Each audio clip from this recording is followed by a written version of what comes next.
Hello, Mr. Musk. My name is Andrej Novak. I am the founder of EuroCosmo TV, and I have a question for you. How politically stupid is you? Don't you know that there are no property rights in a dictatorship? Or any other rights? Are you seriously so naive that you think if you help Trump get elected, he will be morally obligated to share the power and plunder with you? Morally? Obligated? Trump? Man, you gotta be kidding me. Once in power, he could, and I guess would, discard anyone who helped him get there and never look back. And just take all the assets he wants, especially all social and legacy media.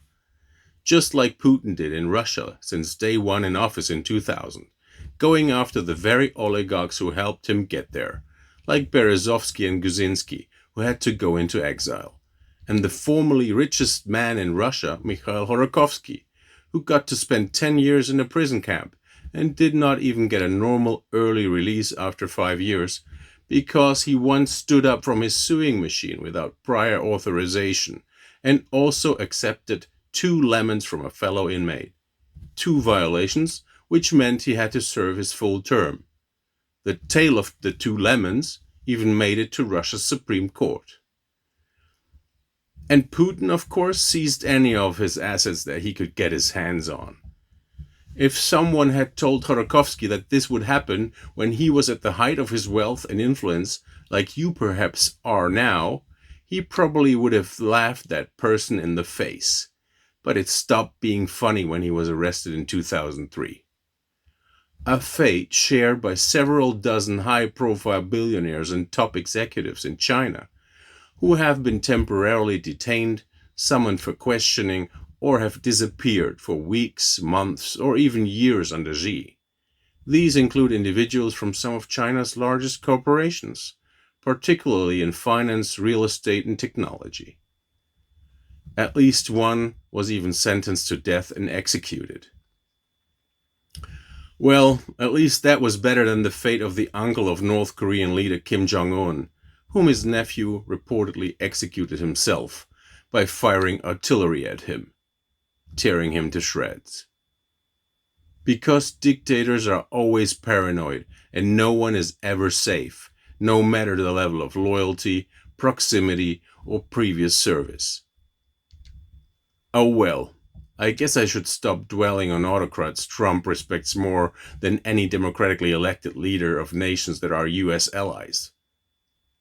I do think, though, that you should stop speaking with the Russian KGB scum of a liar, thief, murderer, terrorist, and war criminal Putin, and instead speak with his victim, Khodorkovsky, instead.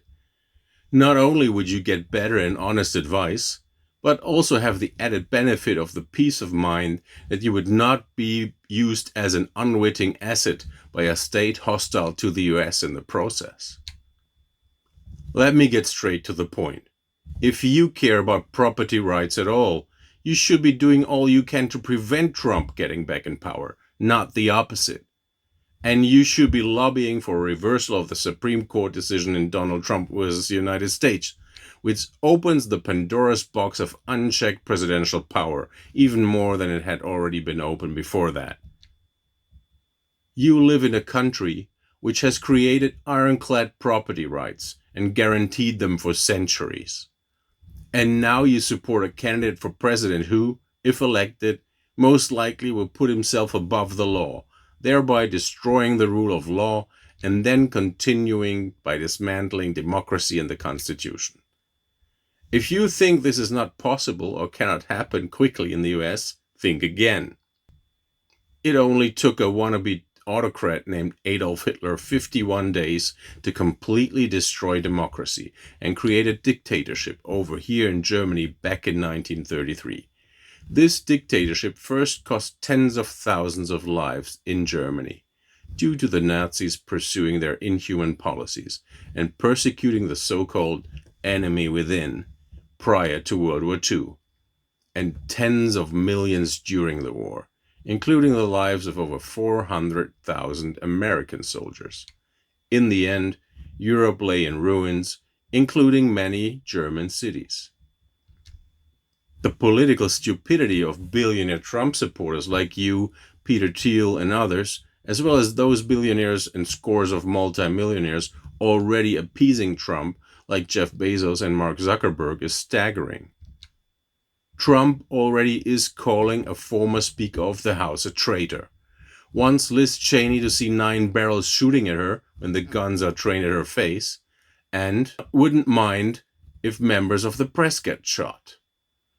And I'm not even getting into details about the so-called deep state target list, allegedly compiled by Russian-American Ivan Raiklin. He calls himself Trump's Secretary of Retribution, and apparently has thousands of volunteers across the country standing by to get deputized when Trump gets into office, and to form SWAT teams to arrest around 350 people considered adversaries of Donald Trump, including politicians, journalists, federal officials, Capitol Police officers, and public figures like night show hosts. This is all a function of the fact that dictators, wannabe or real, are paranoid. No one is safe. Neither usefulness nor loyalty can get you safety. You can lose everything anytime. Meaning that you are spending millions to get from a situation where you are safe in your rights to a situation where no one is safe, including you. So it's time to wake up and see through the wishful thinking of being able to influence or control Trump, or Vance for that matter. Once either has the unchecked power in the presidency, there is no telling what they could do. They only have to be ruthless enough to establish a full dictatorship, or bring down the country and the economy trying. So, the best thing you and any other billionaire or multimillionaire Trump supporter and donor can do, besides stopping the support for Trump and getting out of the campaign right now, is to prepare to jump ship as soon as the voting ends. Just as he kicks his operations to get back into office against the will of the people, with legal shenanigans and preparations for another insurrection attempt into overdrive. If she has indeed won, recognize the victory of the prosecutor Kamala Harris and deplatform the felon Donald Trump once and for all. That would be the sensible and smart thing to do. But so far, it does not seem like you are that smart. Yours truly.